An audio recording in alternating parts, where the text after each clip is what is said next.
उप जिलाधिकारी महोदय ने न्यायालय कक्ष में न्यायालय की पीठासीन अधिकारी की चेयर पर बैठकर न्यायिक मर्यादाओं के विपरीत आचरण किया एवं सिविल सर्विसेज रूल्स का उल्लंघन किया। तहसील फतेहपुर में न्यायिक विवाद से थमी न्याय की गाड़ी 8 दिनों से बंद है। अधिवक्ताओं की कल में सुनसान पड़ा तहसील परिसर, सुना रहा है कलम बंद हड़ताल की दास्तां।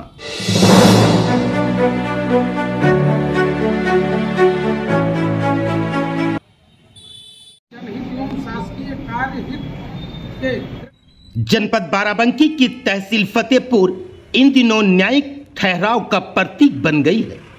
बीते 8 दिनों से यहां वकीलों ने अपनी कलम थाम रखी है और अदालतें पड़ी हुई हैं वीरान। बार एसोसिएशन के पदाधिकारी व अधिवक्ता उप जिला अधिकारी कार्यालय के सामने बेमियादी धरने पर डटे हुए हैं। इस पूरे विवाद की चिंगारी उस समय भड़क गई जब एक न्यायिक अधिकारी पर एक वरिष्ठ अधिवक्ता से दुर्व्यवहार के लगे आरोप, जिसके बाद से ही वकीलों ने अधिकारी के तबादले की मांग को लेकर कलम बंद हड़ताल शुरू कर दी। वहीं इस हड़ताल के कारण आम लोगों को इंसाफ के लिए भटकना पड़ रहा है। अटकी हुई है मुकदमों की सुनवाई, मिल रही है तारीख पे तारीख, पर नहीं मिल रहा है उन्हें इंसाफ। जय हिंद दोस्तों, आप देख रहे हैं रिपब्लिक रेंसा और मैं हूं आपका दोस्त रिजवान। आप देख सकते हैं ये तमाम वकील अपना काम धाम छोड़े हुए यहाँ पे धरना प्रदर्शन करने के लिए विवश हैं। मैं बताना चाहूंगा कि लगभग एक सप्ताह से ये तमाम अधिवक्ता यहाँ पर बैठकर काम धाम बंद कर और पूरी तरह से इनका ऐलान है कि इन्होंने कलम बंद हड़ताल किया हुआ है। आइए पता करते हैं वो कौन सा कारण है जिसकी वजह से ये विवश हो गए और एक सप्ताह से काम धाम बंद कर यहाँ पर उप जिला अधिकारी कार्यालय के सामने प्रदर्शन कर रहे हैं। हमारे साथ में है बार एसोसिएशन के अध्यक्ष जी। तो अध्यक्ष जी बताइए क्या कारण है कि आप लोग इतने दिनों से काम बंद किए हैं, क्या डिमांड है आप? हमारा पिछले एक सप्ताह से चल रहा है, पिछले बुधवार से जी यहाँ धरना चल रहा है। बाकी 22 जुलाई की घटना है, 23/7 से हम लोग अनवरत काम नहीं कर रहे हैं। इस दरमियान हम लोगों ने 4 बार जिले के उच्चाधिकारियों से हर संभव वार्ता की, लेकिन वार्ता का कोई प्रतिफल अभी तक नहीं आया। इनके स्थानांतरण होने तक धरना जारी रहे। घटना 22 जुलाई की है और 22 जुलाई से हम लोग जो है न्यायिक कार्य से विरत हैं और इन दिनों में कई बार उच्चाधिकारियों से मिले और फिर आम सभा की बैठक हुई। बैठक में निर्णय लिया गया कि जब तक इन एसडीएम साहब का यहाँ से स्थानांतरण नहीं किया जाएगा तब तक हम लोग जो है न्यायिक कार्य नहीं करेंगे। पिछले 13/8/25 से हम लोग बराबर जो है धरने पे बैठे हुए हैं और कोई रिजल्ट नहीं आ रहा है, और जबकि हम लोग उच्चाधिकारियों से बराबर मिल करके वार्ता कर रहे हैं। सत्ता में उच्चाधिकारी हैं तो वहाँ से जो कुछ निर्णय होगा उसको हम लोग मानने के लिए तैयार हैं, और जब तक जो हमारे प्रस्ताव के अनुसार है कि इनका स्थानांतरण जब तक नहीं होगा तो जब तक नहीं होगा तब तक हम लोग बराबर निरंतर धरने पे चलते रहेंगे। हमारे साथ में है वरिष्ठ अधिवक्ता अलूतीरी जी।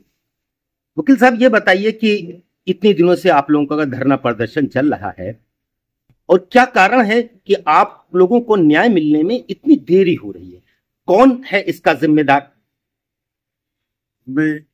हम लोगों की एसोसिएशन है, बार एसोसिएशन, और उसी के तहत जो भी होता है वो निर्णय लिया जाता है और इसके बारे में पूरी तौर से गौर फौज हुआ है और लोगों ऊपर अधिकारी स्वयं मिला गया है, उनको भी पूरे हालात बताए गए हैं। वो लोग भी इसमें कोई पहल नहीं कर रहे, बल्कि यहाँ पर हम लोग जो हैं अपनी बात जो कि हकीकत में है उसको, जिससे आवाम का भी फायदा है और सब तरह के जो केसेस वगैरह पड़े हुए हैं उनको पेंडेंसी वगैरह और सब इस तरह की कोई बात ना हो। नहीं, मैं क्या समझूं कि लेके चल आवाम को न्याय मिलने में देरी ना हो, इसकी लड़ाई लड़ रहे हैं या अधिवक्ता अपने सम्मान की लड़ाई लड़ रहे हैं? नहीं, सम्मान तो होता ही है अधिवक्ता का, वो तो रहेगा, लेकिन उसके साथ हम लोगों को असल जो हम लोग जुड़े हैं वो पब्लिक से जुड़े हैं और न्याय से जुड़े हैं।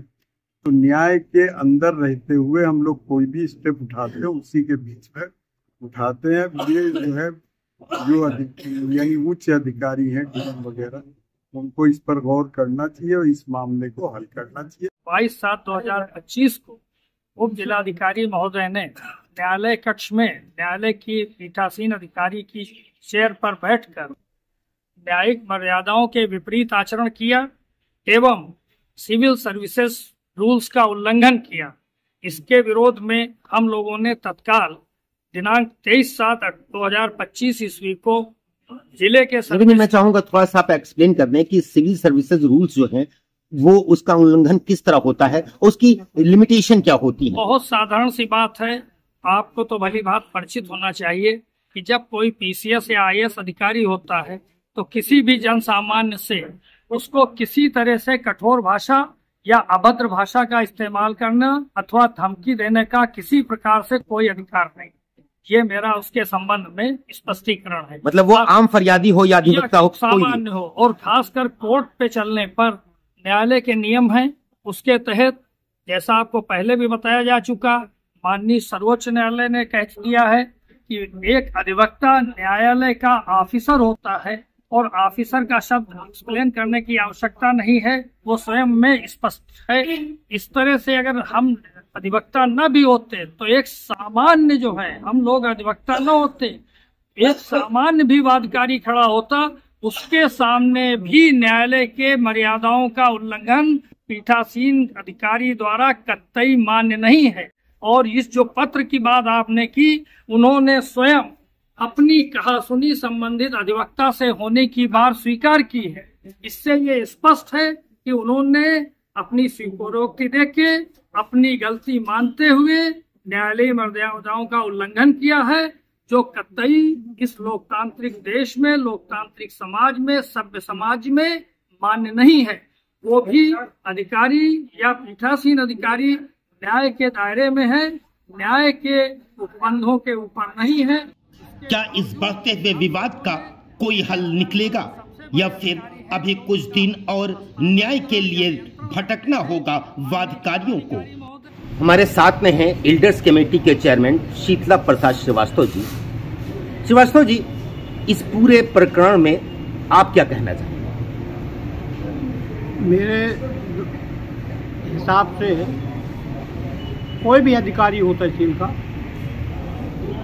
उसको न्याय व्यवस्था में ईमानदारी से काम करना चाहिए और अगर वो अदालत पे बैठा हुआ है तो उसको मिसबिहेव नहीं करना चाहिए। अगर वो अधिवक्ता के साथ मिसबिहेव करता है तो हाई कोर्ट सुप्रीम कोर्ट के द्वारा कहा जा चुका है, ऑफिसर ऑफ द कोर्ट होता है एडवोकेट, और कोर्ट पर आप अपनी मानहानि कर रहे हैं, उसकी मानहानि कर रहे हैं, इससे बुरा और कुछ हो नहीं सकता। आचरण उसका बिल्कुल दुरुस्त होना चाहिए, प्रोसीडिंग्स को क्रश नहीं करना चाहिए। किसी भी अधिकारी को यह अधिकार नहीं है कि जो मुकदमे की प्रोसीडिंग हो रही है उसको मनमाने तरीके से फाइलों को इधर उधर फेंक दे और कहे इस पर मैं सुनवाई नहीं करूँगा। मेरा जहाँ तक सुनने में आया है कि इस एक मुकदमे के दौरान माननीय हमारे जिलाधिकारी महोदय ने ये कहा कि इस कार्यवाही में हम ऐसा नहीं करेंगे। हम लोग क्या करते हैं, कानून के द्वारा कहते हैं कि आपको ऐसा करना है तो वो उनको करना चाहिए था।